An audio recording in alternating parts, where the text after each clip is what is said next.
Ah, my old kingdom. It was such a beautiful place to live. Magic filled the streets and everyone was just so happy. And that's me right there. I used to love to run in the center of town and just hang out by the fountain. It was just my favorite place. Some of us in the kingdom were actually blessed with certain gifts. I was able to communicate with animals, which was great. They had so many amazing stories to tell, and they just couldn't believe that a human was able to talk back with them. The gossip they would share was just so funny to me.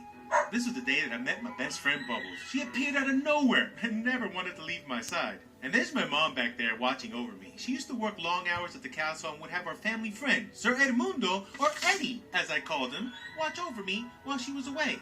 See, I never really knew who my father was, but that didn't matter because Eddie was there for me. When I was 10 years old, though, my mom did pass away while working at the castle. They said it wasn't clear how it happened, but it was very sudden and unexpected. I was devastated, but at least Eddie was there to help me. Eddie was the greatest blacksmith the world would ever know. He also had a special ability. He was able to create magical weapons that would be 10 times stronger than anything anyone has ever seen. And he taught me how to be a great blacksmith as well.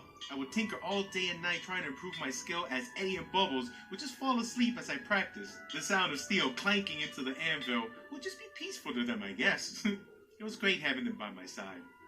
But little did I know that this was the last day of peace our kingdom would ever see. The king didn't always start out as a tyrant. He became corrupted by the very magic he was there to protect. He was also never born with any specific gift, and for that, he was angry. He resented everyone who had these gifts. He wanted it for himself.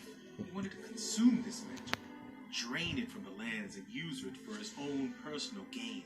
But after consulting his inner circle, he was advised that the magic was almost gone, and if he wanted any more power, he would have to take it from the people who had these abilities. Many were taken from their homes, drained of their powers, and killed right in the streets. No one was powerful enough to stop him. This was known as the Night of the Great Purge. The king has gone mad. Everyone was slaughtered. It didn't matter if he had abilities or not. Eddie, Bubbles, and I ran out of the house as soon as we heard the screams, but it was almost too late. We wanted to save as many people as we could, but Eddie insisted on me leaving now. He didn't have time to explain. He told me I was too important to get caught now, and I needed to leave. I needed to find a place far, far away from here as possible, and make it safe for the people who made it out. We will rebuild, but we need this sanctuary. Eddie ran back into the fire. Bubbles chased after him to help. I ran for days. I ran until I couldn't run anymore. Until the day I found that certain campsite. The last that I've heard, the king hired assassins. And with his royal guard, they've been hunting me ever since.